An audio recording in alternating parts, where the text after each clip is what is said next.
Hello and welcome to this episode of How to Be a Great GM. My name is Diego.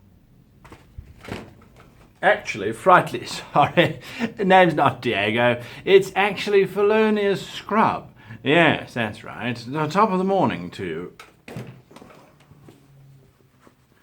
I think you will find that you are greatly mistaken. I am Commander Vorb of the Imperial Star Destroyer Terrific, and you are under arrest.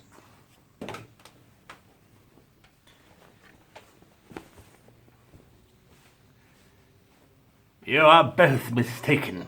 I am the Emperor himself, and I have arrived to destroy you, and there is nothing you can do about it. Well, if you haven't got my point yet, then I'm afraid I don't think these videos are for you. Well, it's a new year, which means we get to look at things in a new way. And one of the questions that came up on greatgamemaster.com, my apologies, greatgamemaster.com, was, once your players have become attached to your NPCs, what happens when those NPCs die and the players take it personally? And in some instances actually stop playing because their favourite NPC has died. More importantly, how or what do you do once your NPC has become involved in a relationship with once your PC has become involved in a relationship with an NPC? Or from your perspective, once your NPC has become involved in a relationship with one of those troublesome PC players, characters? Well, we're going to look at that today. And the very first step that we look at is now that your characters have invested in the NPC. Now, this could be a blacksmith, it could be the local barmaiden at the cantina at the end of the galaxy, whomever it might be. There are a few clues that you can pick up on that they are invested, because that's the very first step, is to you, it might just be random barmaid number 5 who giggles every time the PCs come in, because she finds it terribly funny that they all have to carry their big swords with them. If they keep going back to the same NPC time and time again, and they keep asking for the same NPC every time they go back to that spaceport or to that village or to that hovel, you're pretty certain that that's the NPC whose name they've written down, and that's the one that they're starting to build a relationship with. Now, if you've handled it carefully, you haven't given them a quest straight off the bat from that NPC, you've just let the NPC be a literally background character. But as your players have started to get more and more attached to it, maybe you've given the NPC some quests that the PCs can rush off and do. Well, that's perfectly good. But now you're getting a little bit bored with the location that the PCs are sticking to doggedly, and you want to move your campaign to a different location. But they keep coming back to the same NPCs because, well, now they're in love with them. Your initial impulse might be just to kill them off, get rid of them, make them go away, make them retire, make them leave, pick a solution. The problem is if the player characters come across the NPC has just vanished, they're going to feel very, very, very betrayed. Now, it wasn't your intention to betray them, you want to move the plot along. But to this day, I can still remember a game where my GM, this is now easily 24 years ago, gave us a whole bunch of really cool stuff, gave us a lovely little castle, gave us some NPCs, and then because he wanted to move the campaign to a different location, he had a massive flood come through and destroy everything and everyone. Literally, when we got back to our base camp, it was not there. I still remember that to this bloody day because I was invested. We were making tables and chairs, and we were picking doors to go into different rooms to demarcate different areas. We were invested in that space. The GM wasn't. So my advice when you are trying to deal with PCs who have really bitten into an NPC or to a location and you want to move on from that is, by all means, have the NPC retire or leave or be abducted or be murdered. But the critical thing is you must give the players an opportunity to intervene.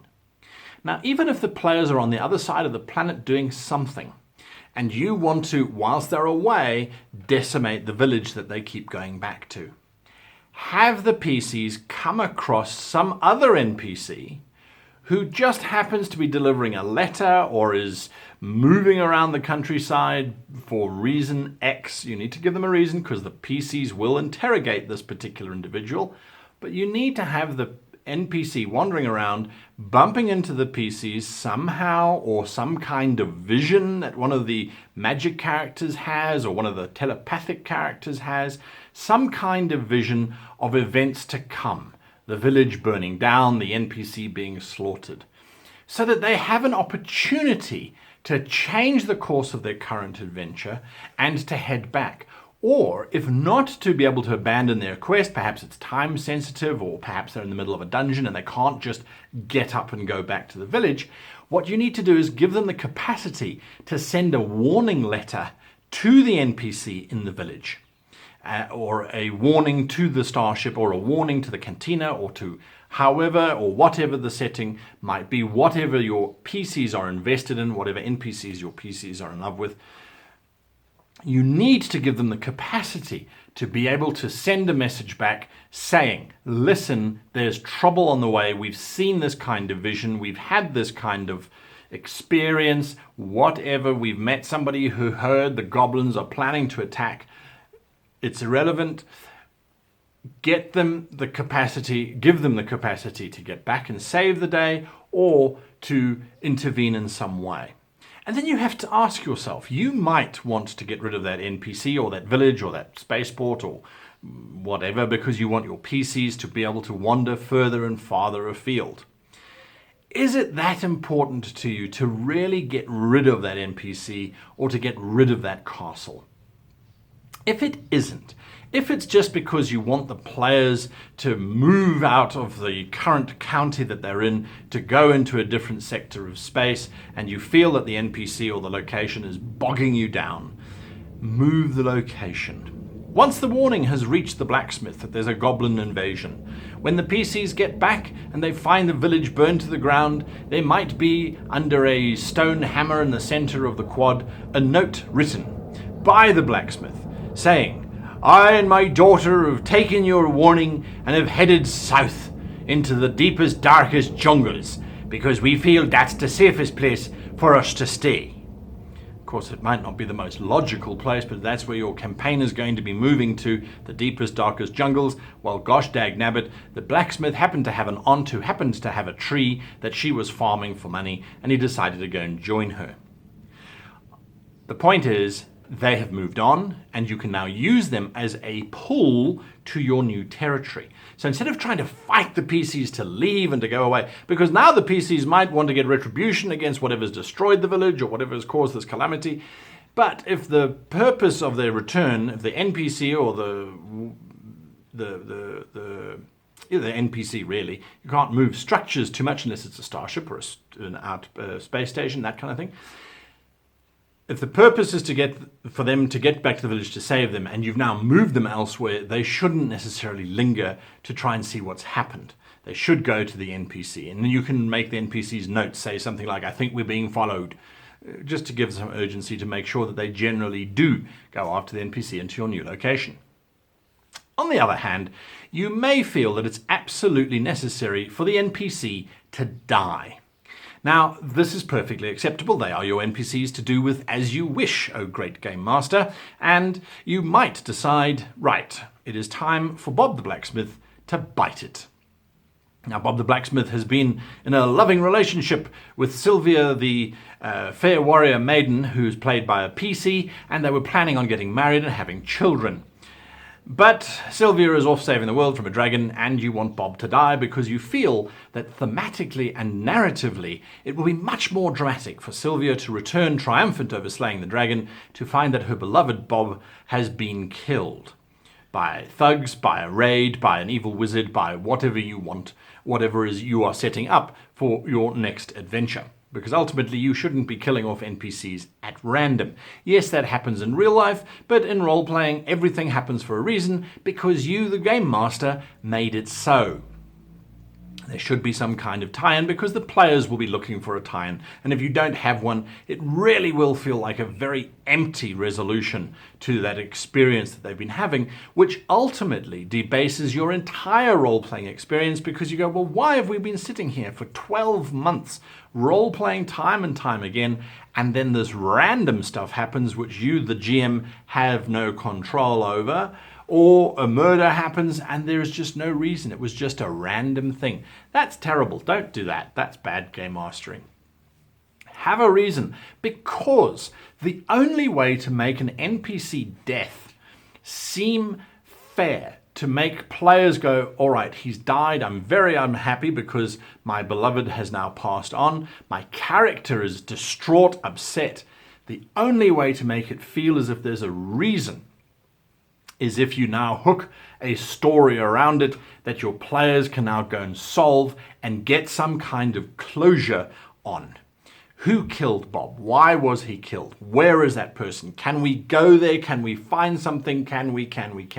Now, of course, a good game master will make sure that that hook that you have now included using the NPC's death is not just some small side quest. Because a side quest could be you see a wagon with a loose wheel, go fix the wheel. That has no real impact on the PCs or on the players. On the other hand, if that favored NPC, if the betrothed, if the beloved, if the daughter, if the parent of the player character dies, and the story that leads the party into is a long-running, month-spanning adventure where the conclusion is not just the retribution of the players against the villain who has caused the death of the NPC, but is some kind of world-changing, world-saving event.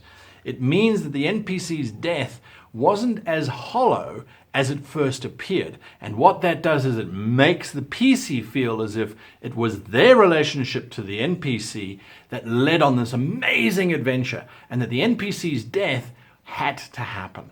And that's really where you want to end up. You want the players to be going, it's very sad that he died, or she died, or it died, but look at what the result was. Look at how far we then progressed. Look at what amazing story came out of that. And how I, as a player, and how my character changed and evolved as a result.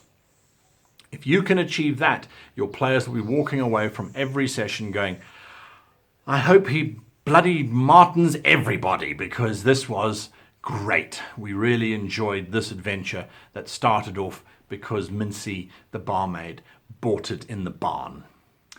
I hope that's been helpful.